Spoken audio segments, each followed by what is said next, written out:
Leonardo Leo Vasconcelos was never the type of man who attracted attention. Tall, strong, but always discreet, he spent his days in the back of the Fountain, a renowned French restaurant in Rio de Janeiro. Your role? Assistant cook. Spent hours peeling potatoes, cutting vegetables, and cleaning the counters. He wasn't the chef, nor even the sous chef, just one of the many invisible workers who ensured the place operated. Since he started working there almost 8 years ago, he had always heard the same thing. Industrial kitchen cooks have no future.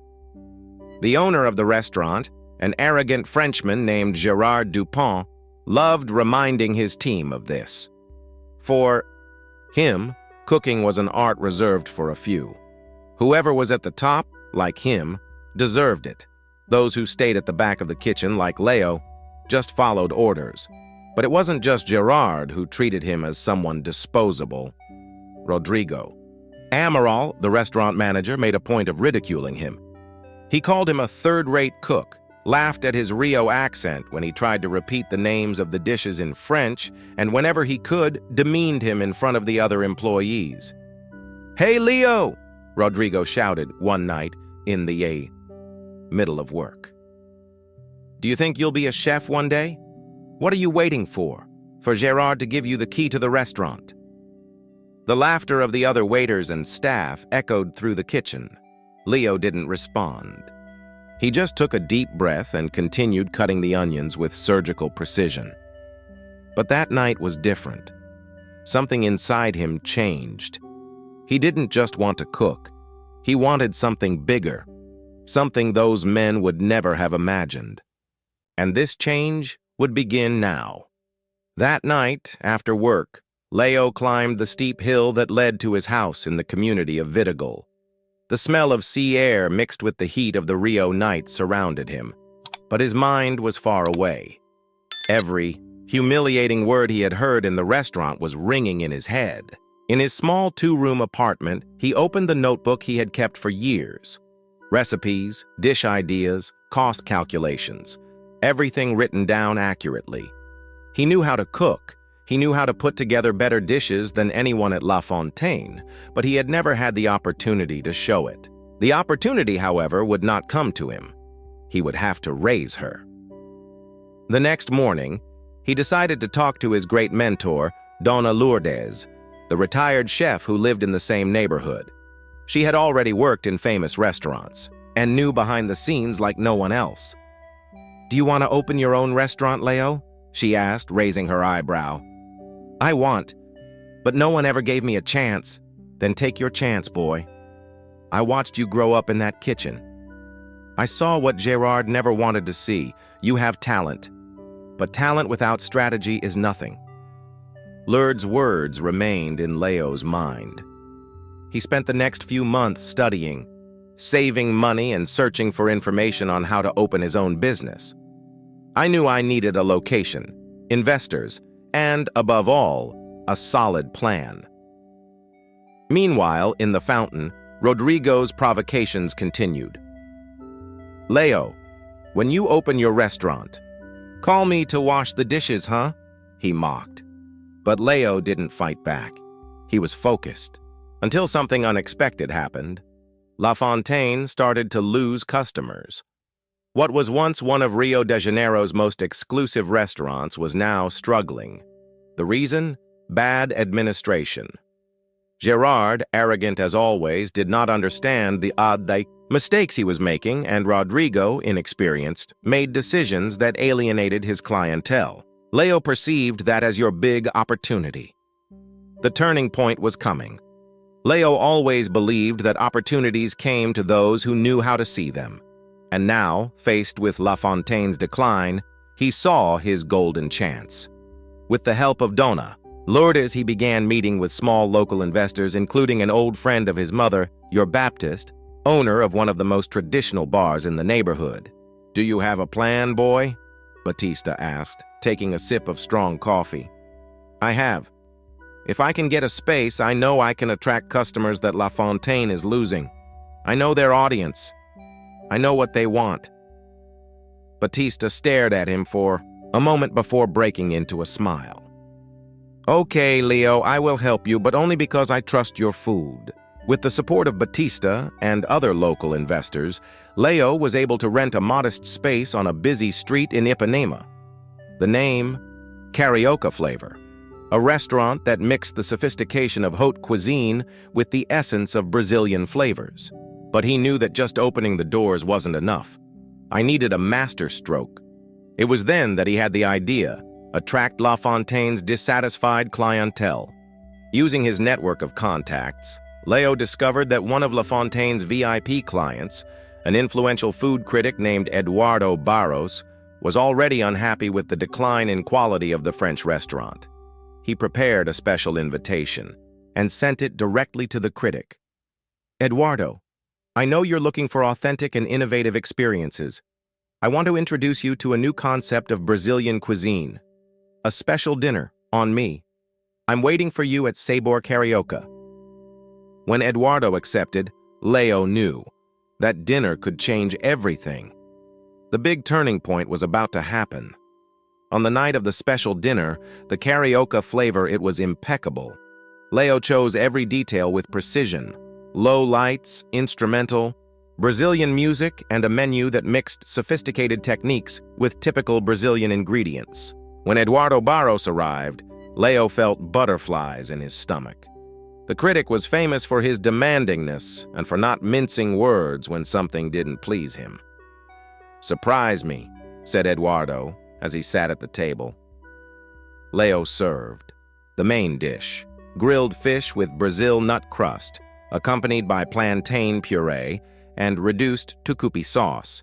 Each bite was accompanied by a tense silence. The critic chewed slowly, analyzing each flavor. Then, Eduardo put down the cutlery, took a sip of wine, and smiled. "This is extraordinary." Leo let out a relieved sigh. The following day, the newspaper published Eduardo's criticism. Sabor Carioca rescues the essence of Brazilian gastronomy with mastery. Word spread quickly, and within weeks the restaurant was packed every night. Meanwhile, in the Fountain, the crisis intensified. With the negative reviews and the departure of important clients, Gerard and Rodrigo desperately tried to reverse the situation. But the final twist came when a group of foreign investors, dissatisfied with La Fontaine's mismanagement, took a drastic decision: put the restaurant up for sale. And it was at that moment that Leo realized something unthinkable months ago. He could buy the very restaurant where he was humiliated. Now, there was only one step left. Leo knew that buying the Fountain, it wasn't just a business move. It was a reckoning with destiny. With the success of Carioca Flavor, he managed to attract investors willing to support him in the purchase. Seu Batista, Dona Lourdes, and even Eduardo Barros became fundamental players in the plan. When the papers were signed and the purchase was made official, Leo made a point of visiting the restaurant before the news spread. As he entered the kitchen, he smelled the familiar smell of butter and herbs burning on the stove. But unlike before, he was no longer an invisible cook. Rodrigo was at the counter arguing with a waiter when he saw Leo. "What are you doing here?" he asked, frowning. Leo smiled and placed an envelope on the counter. "I came to deliver something." Rodrigo opened the envelope and his face turned pale. They were the sale documents. This is a mistake." "No, Rodrigo. This is real. From today onwards, La Fontaine is mine." Silence fell over the kitchen. The employees who had previously laughed at Leo now looked at him with respect or fear. But the last word had not yet been said. In the previous owner's room, Gerard Dupont, he was sitting, going through the papers on his desk when Leo entered. The Frenchman looked at him with contempt, but his face soon contorted in confusion upon seeing the documents. "You?" Gerard shook his head. "Is this some kind of joke?" Leo crossed his arms.